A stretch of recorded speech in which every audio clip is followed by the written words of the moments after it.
तो सभी को जय श्री राम।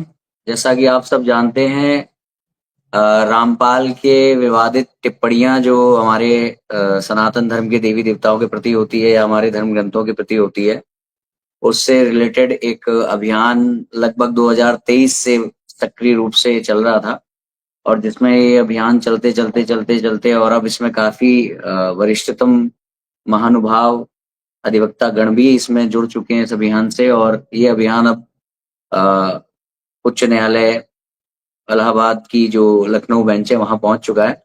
और आपको पूर्व में सूचना दी जा चुकी है कि दोनों महत्वपूर्ण हस्तियां हैं, व्यक्तित्व हैं जो आने वाले हैं, धर्मनिष्ठ और सनातन के योद्धा जो आज लाइव आने वाले हैं। और आप सभी परिचित हैं, हमारी रंजना दीदी जो अग्रजा भी हैं, वो एक बार पहले एक पॉडकास्ट में आपको दिखाई दे चुकी हैं, वो इसी चैनल पर।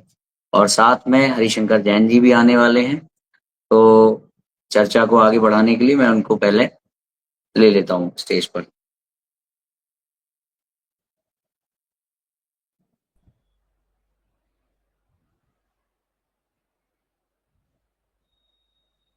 जय श्री राम हरिशंकर जी। जय श्री राम, जय श्री राम। जय श्री रंजना दीदी हमारी अग्रजा हैं और उनका कैमरा ऑफ है, कोई टेक्निकल इशू लग रहा है। तो जी दीदी, जय श्री राम दीदी। जय श्री राम, जय श्री राम। तो इनमें से दोनों ही व्यक्तित्व आपके समक्ष हैं यहाँ पर, और दोनों की अपनी अपनी ख्याति है। और साथ में दोनों ही सनातन धर्म के लिए लगातार सक्रिय हैं।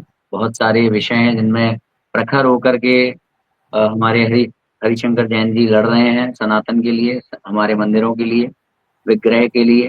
वहीं पे जो हमारी अग्रजा हैं रंजना अग्निहोत्री जी, उन्होंने भी यथावत धर्म के लिए कमर कस रखी है। बहुत सारे विषय हैं, बहुत सारे केसेस हैं जो इन्होंने कोर्ट में ये भी प्रखरता से सनातन धर्म का पक्ष रख रही हैं। और कई ज्यादातर केसेस ऐसे हैं जिसमें ये दोनों ही जो आपके समक्ष इस समय महानुभाव यहाँ पर हैं, तो ये दोनों ही साथ में मिलकर के केस लड़ रहे हैं। तो मैं शुरुआत हरिशंकर जी से करूंगा। थोड़ा सा हरिशंकर जी, ये जो केस है रामपाल का जो इस समय चल रहा है, इसको लेकर के आपका जो अपना एक पर्सपेक्टिव है दर्शकों को, जो हमारे श्रोतागण हैं, आम जनमानस है, उनको थोड़ा सा बताएं। देखिए, सबसे पहली बात यह है, सबसे पहले मैं आपको बधाई दूंगा कि ये द्विवेदी जी की वजह से ये आंदोलन आज दिख रहा है। वरना हिंदू जाति सोई हुई है, उनको अपने धर्म कर्म से कोई मतलब नहीं है। कोई पैसा पैदा करने से और अपने पद पैसे से मतलब है। द्विवेदी जी प्रखर हैं, और जब सबसे पहले मिले थे मुझसे तो मैंने इन सारी किताबों का अध्ययन किया था, और अध्ययन करने में बड़ी पीड़ा हुई थी। और पीड़ा इसलिए भी हुई कि आज हिंदू समाज में अकेले द्विवेदी जी क्यों आगे आए, और लोग आगे क्यों नहीं आए।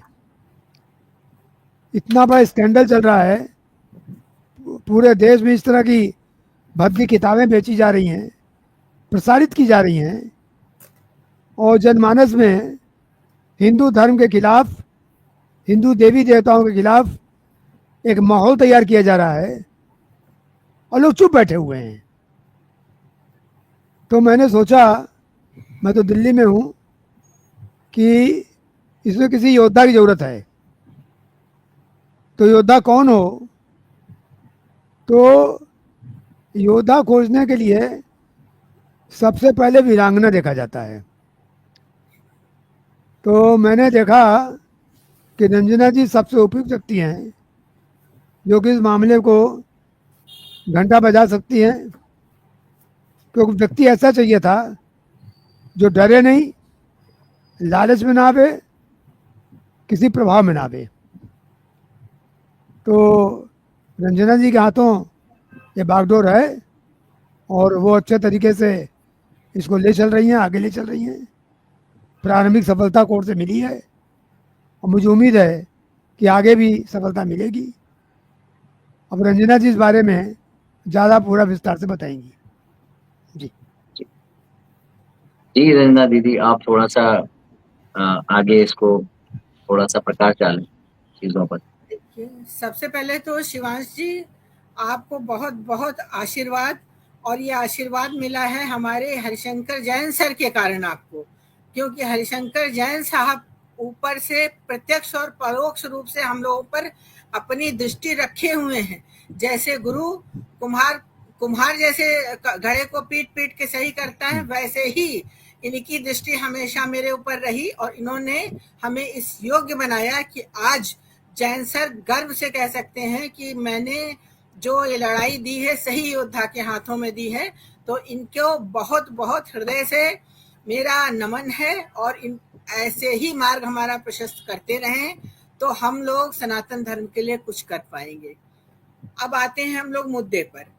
देखो, सनातन धर्म में जो नक्कालों के द्वारा नकली किताबें बेची जा रही हैं, और सबसे बड़ी बात है जो पायरेसी है भारत में क्या होता है, नकलीपन, पायरेसी।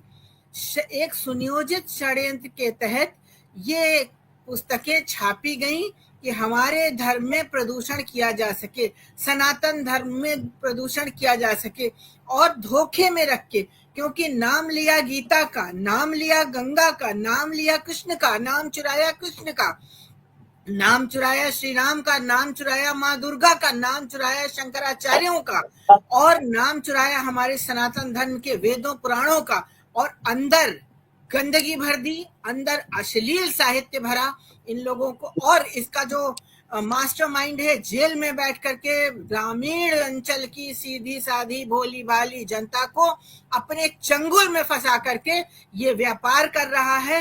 ये धर्म को, हमारे सनातन धर्म को प्रदूषित कर संक्रमित करने का कार्य कर रहा है। ये इतनी बड़ी महामारी है जो कि पूर्व में प्लेग और हैजा चलता था, उससे भी बड़ी महामारी है। इसको लेकर के अपने गुरुजी माननीय हरिशंकर जैन के दिशा निर्देश में जो याचिका दायर हुई है उसको माननीय न्यायालय ने बड़ी गंभीरता से लिया, क्योंकि पुस्तक के सारे पृष्ठ, जिन पृष्ठों में भगवान श्री राम को, माँ दुर्गा को, भगवान विष्णु को, भगवान श्री कृष्ण को, माँ सीता को, हमारे महादेव जी को अश्लील शब्दों से का प्रयोग किया गया था, उन सब पृष्ठों को माननीय न्यायालय ने देखा।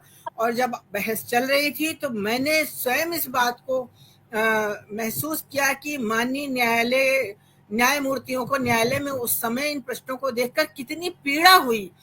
सारी बातें सुनी, राज्य सरकार को भी सुना, और सेंट्रल गवर्नमेंट के भी जो अधिवक्ता आए थे उनको भी सुना। उनको पूरी तरीके से विधिवत सुनने के बाद माननीय न्यायालय ने ये नोटिस जारी किया और ये बताया कि बताएं राज्य सरकार ने इन पुस्तकों को सील करने का और सीज करने की कार्यवाही अब तक क्या की है।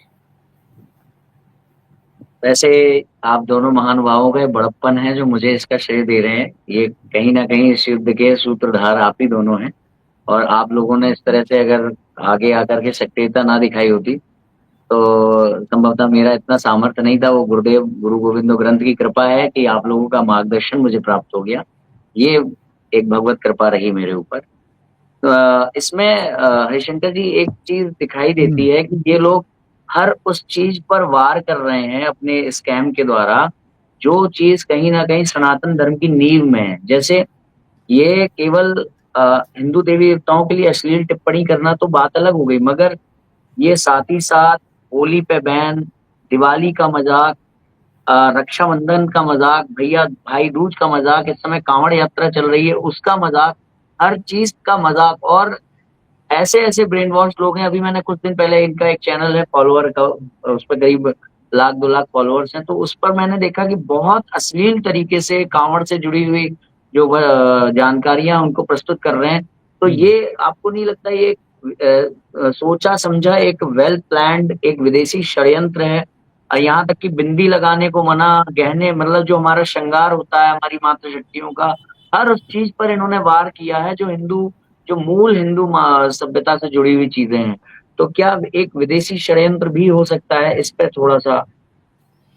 देखिए, ये काम तो राज्य सरकार का है, जी और सबसे पहले जो आपने शक जाहिर किया बिल्कुल सही किया कि इसके पीछे बहुत बड़ी विदेशी फंडिंग है जी और कानून का उल्लंघन है, FCRA कानून का उल्लंघन है, बाहर से पैसा भी आ रहा है, मेरे को ऐसा लगता है। और जी मैं आपको बता दूं कि देश में तमाम तरह के प्रकोप चल रहे हैं। जी अभी मेरे पास काफ़ी कागजात आ गए हैं, रखे हैं। एक मिशनरी चल रही है जी क्रिश्चियंस की, जी उनका काम है कि हिंदुओं का ब्रेनवाश करना। छत्तीसगढ़ हो, नॉर्थ ईस्ट हो, मेघालय, मिजोरम, नागालैंड, सब जगह ये काम चल रहा है। और जी इसमें दुबई से भी पैसा आ रहा है, बाहर से भी आ रहा है, कई तरह की फंडिंग है। परंतु जो विचारणीय प्रश्न है कि मेरा थोड़ा दिमाग अलग जाता है और लोगों से। जी जी जी ठीक है, वो कर रहे हैं, गलत कर रहे हैं। ये देश में चल कैसे रहा है? क्या देश में आज अब बाइबिल या कुरान